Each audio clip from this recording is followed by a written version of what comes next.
अगर आपने हमारी आगे की जर्नी नहीं देखी और डायरेक्टली इस वीडियो को देख रहे हैं तो मैं आपको बता दूं कि हम कल शाम के समय जयपुर से 11 किलोमीटर की दूरी पर आए आमेर सिटी पहुंचे, जहां हम आमेर फोर्ट के बिल्कुल पास आए अंजलिस होम स्टे में रुके।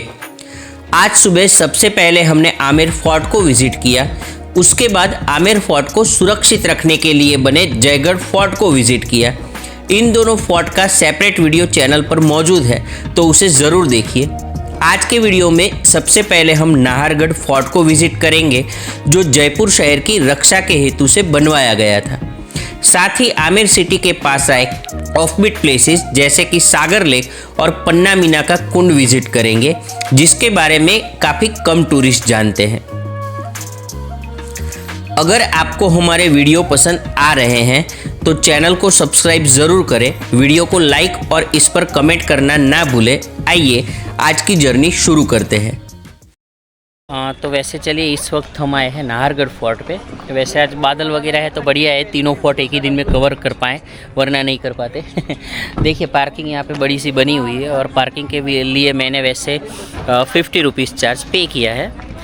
तो चलिए अब नाहरगढ़ चलते हैं और वहाँ का टिकट प्राइस वगैरह क्या है वो भी मैं आपको बताता हूँ। वैसे देखिए टिकट प्राइस में इंडियन टूरिस्ट के लिए 50 रुपीज़ है, स्टूडेंट या बच्चे हो तो 20 रुपीज़ है।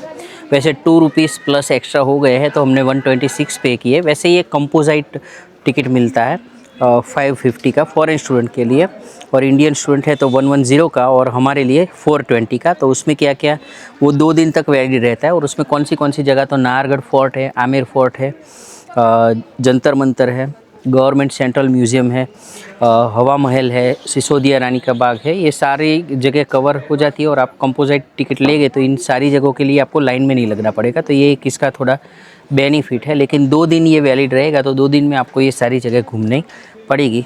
तो ये एक छोटी सी वैसे इन्फॉर्मेशन थी जो मैंने आपको बताई। चलिए, इस किले को सन 1734 में महाराजा सवाई जयसिंह जी द्वितीय ने जयपुर शहर की रक्षा के लिए बनवाया था। वैसे देखिए यहाँ पे म्यूज़ियम में देखने के लिए शीश महल है, वैक्स म्यूज़ियम है।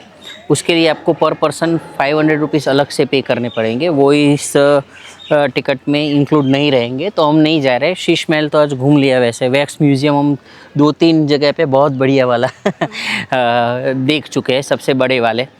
ठीक है, तो वहाँ पे तो नहीं जा रहे हैं। तो और क्या क्या चीज़ें हैं चलिए हम भी देखते हैं और आपको दिखाते हैं। तो वैसे यहाँ पे कृष्णम दीवाने खास करके रेस्टोरेंट भी है। अगर आप हाइट से खाने का मतलब मज़ा लेना चाहते हैं तो यहाँ पर मिल जाएगा आपको। ठीक है, हेरिटेज वेजिटेरियन रेस्टोरेंट यहाँ पर बना हुआ है। तो ये इस तरफ है, मतलब वैसे हम जा रहे हैं इस तरफ घूमने के लिए। चलिए, माधवेंद्र भवन, जिसे सवाई माधो सिंह द्वितीय ने 1883 से 1892 के बीच बनवाया था, जो रानियों का गर्मियों का निवास स्थान था, क्योंकि ये किला समुद्र तल से करीब 561 मीटर की ऊंचाई पर आया हुआ है। इस भवन की सबसे खास बात है यहाँ बने 9 समान आकार के रानी महल और एक राजा महल, जिसकी दीवार सजी है सुंदर फ्रेस्को पेंटिंग से।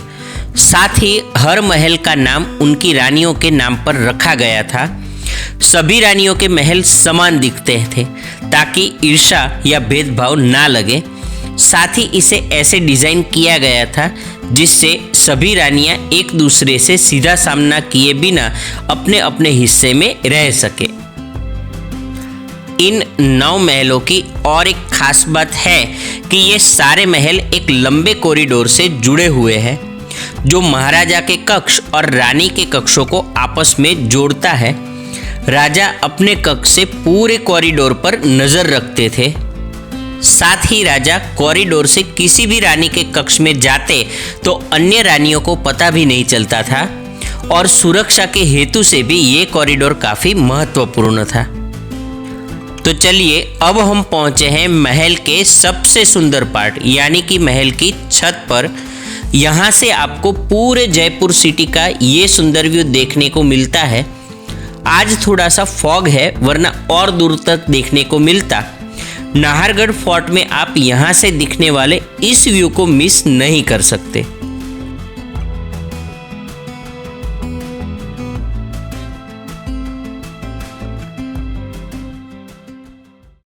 तो वैसे बेसिकली अगर बात करूँ इस जगह के बारे में, तो राघवेंद्र जो पैलेस है आखिर में, वहाँ पे मेन क्या है, तो यहाँ पे देखिए ये यहाँ से अच्छे से मैं बता पाऊँगा। यहाँ पे ये 9 रानियों के सेम टू सेम मतलब सारे कमरे बने हुए हैं और एक कॉरिडोर पूरा बना हुआ है। इस तरीके से कॉरिडोर बना हुआ है कि किसी भी रानी को पता नहीं चलेगा कि राजा किस रानी के पास आखिर तक जा रहे हैं। बस इसी यही ये जो लास्ट पैलेस है ये उसकी खासियत है। और इसके अलावा यहाँ पर आप बस ऊपर छत पे आ जाएंगे तो काफ़ी सारे 3-4 पॉइंट अच्छे वाले देख पाओगे। एक तरफ आपको पूरा सिटी का व्यू मिल जाएगा, एक तरफ से आपको मिलेगा आमेर फोर्ट है उसका एक व्यू मिल जाएगा, और अगर पीछे अगर आप जाओगे तो पहाड़ वगैरह यहाँ पे लगे हुए उसका एक व्यू अच्छे से मिल जाता है। तो चलिए वैसे हम यहाँ से चलते हैं और व्यू को एंजॉय करते हुए लास्ट तक निकल जाते हैं। चलिए।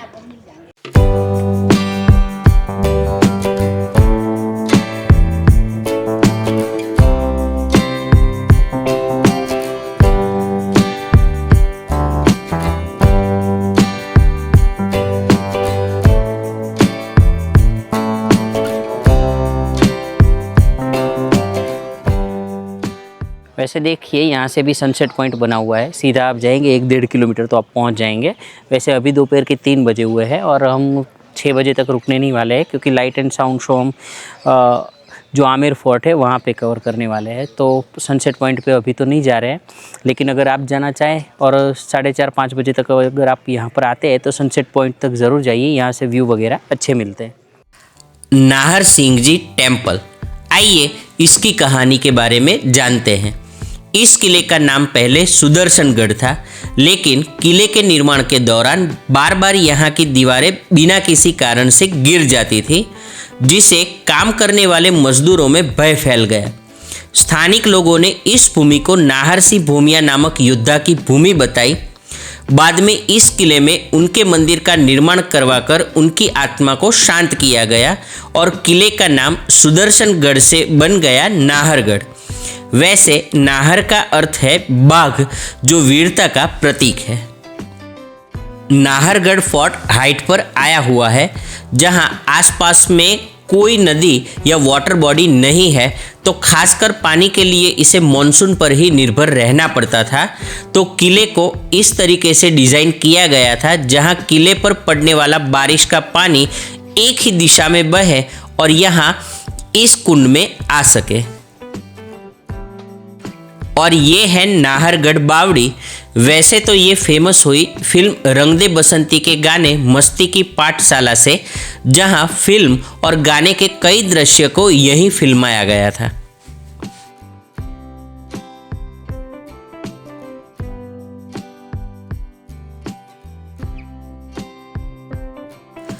शाम के समय हम चले गए आमेर फोर्ट के पास मावठा झील पर, जहां से ये सुंदर सनसेट देखा। वैसे यहाँ लाइट एंड साउंड शो होता है, जो हम देखना चाहते थे लेकिन टिकट नहीं मिला, तो बस यहीं किनारे पर खड़े होकर उसे देखा। आप यहाँ आए तो एडवांस में बुक माई शो से टिकट खरीदें या फिर आमेर फोर्ट को घूमते समय फोर्ट के साथ साथ लाइट एंड साउंड शो की टिकट भी ले लें।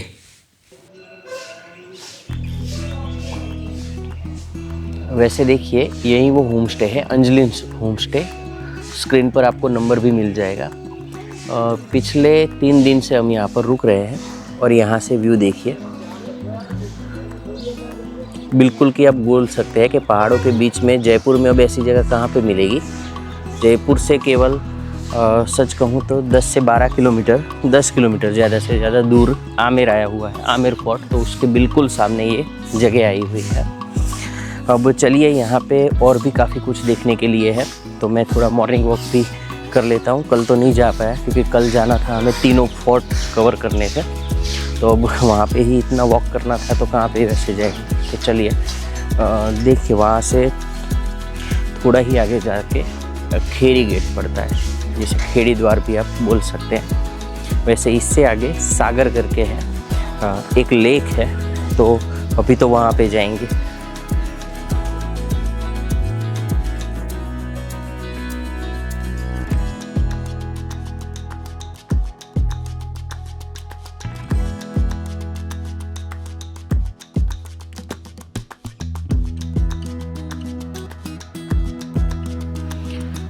वैसे देखिए ये जगह नाहरगढ़ अभ्यारण्य क्षेत्र से के अंदर आती है। तो सागर अगर आप आना चाहते हैं तो या तो आप सूर्योदय के बाद आइए या सूर्यास्त से पहले आइए, उसके बाद या उससे पहले यहाँ पर आना मना है। कितना सुंदर है रास्ता, मतलब इतनी शांति है। वैसे मुझे लग नहीं रहा कि मैं जयपुर में हूँ मुझे लग रहा है कि कहीं पे हिल स्टेशन पे आया हुआ हूँ।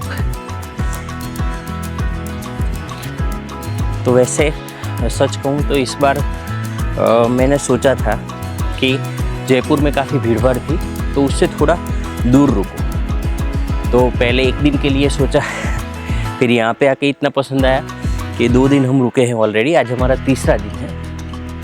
आज यहाँ आसपास में जो भी देखने लायक है, टेम्पल्स है, सागर है, वो देखते हुए आज जयपुर की ओर निकल जाएंगे। होमस्टे से करीब 700 मीटर चलकर हम पहुंच गए हैं सागर लेक पर। अब इसका नाम सागर लेक है या और कोई ये तो मैं नहीं जानता, लेकिन जगह तो ये बहुत ही खूबसूरत है।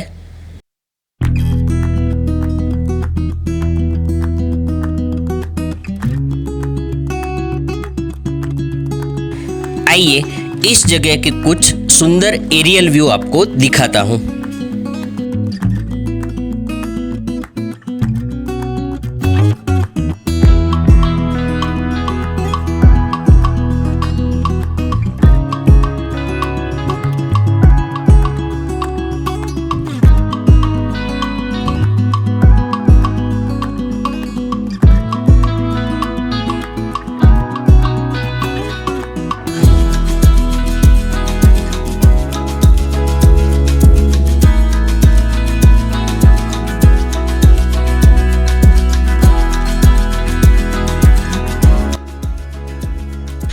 ये जगह आज भी टूरिस्ट से छिपी हुई है, तो यहाँ ज़्यादातर आपको लोकल्स ही मिलेंगे।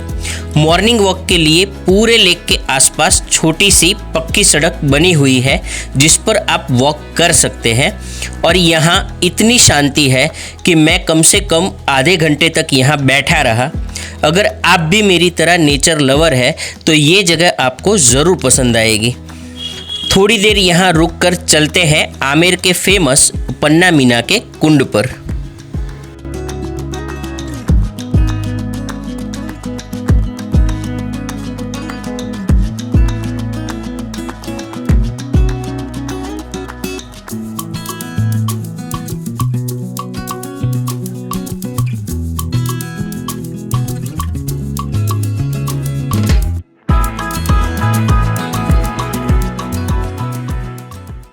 तो चलिए, वैसे इस वक्त मैं पहुंच गया हूं पन्ना मीना का जो कुंड है वहां पे। आइए आपको एक खूबसूरत कुंड दिखाता हूं। पहले तो इस कुंड की सुंदरता को देखिए, जैसे किसी कागज़ पर कुंड का स्केच बना हो। सच कहूँ तो अगर कुंड में पानी नहीं होता तो देखने वालों को तो यही लगता कि कोई तस्वीर देख रहा हो। इस कुंड का निर्माण 16वीं शताब्दी में हुआ माना जाता है। कुछ लोग मानते हैं इसे कछवाहा शासकों ने बनवाया, वहीं कुछ इतिहासकारों के अनुसार इसे महाराजा मानसिंह प्रथम ने बनवाया था या विकसित किया था, ऐसा माना जाता है। कुंड के एक तरफ सुंदर मंडप है, वहीं कुंड के चारों ओर सिमेट्रिकल स्टेप्स बने हुए हैं। ये स्टेप्स देखने में आसान लगते हैं लेकिन किसी भूल भुलैया से कम नहीं है, जहां अक्सर पहली बार आने वाला व्यक्ति गलत दिशा में घूम जाता है। ये किसी रानी या राजा के लिए नहीं लेकिन सामुदायिक उपयोग के हेतु से बना कुंड है। बारिश के दिनों में ये कुंड तेजी से भरता है, जिसका कारण है इसके नीचे जाता हुआ नेचुरल वाटर कैनल। इस सुंदर कुंड में भी रंग दे बसंती मूवी के कुछ दृश्यों को फिल्माया गया था। आमेर सिटी की स्थापना 10वीं शताब्दी में हुई थी, तो यहाँ आपको कई सारे पुराने स्ट्रक्चर, पुराने मंदिर देखने को मिल जाते हैं, जो इस शहर को एक हिस्टोरिकल सिटी बना देता है। साथ ही आसपास आया ये नेचुरल सराउंडिंग आपको किसी हिल स्टेशन की फील भी ज़रूर देगा। तो आमेर सिटी में रुकना मेरे लिए तो एक लाइफ लॉन्ग एक्सपीरियंस बन गया और अगर फ्यूचर में भी कभी जयपुर विज़िट करने आऊँगा तो रुकूंगा तो आमेर सिटी में ही।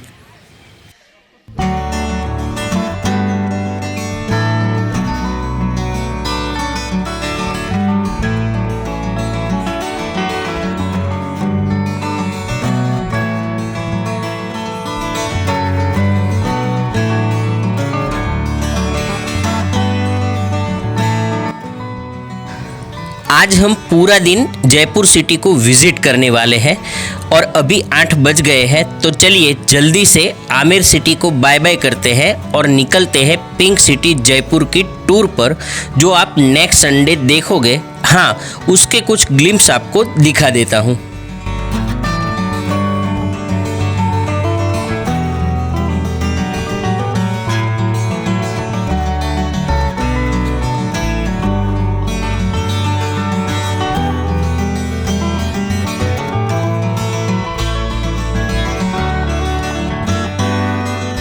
अगर आपको ये जर्नी पसंद आ रही है तो चैनल को सब्सक्राइब करें, वीडियो को लाइक शेयर करें और इस पर कमेंट करना ना भूलें।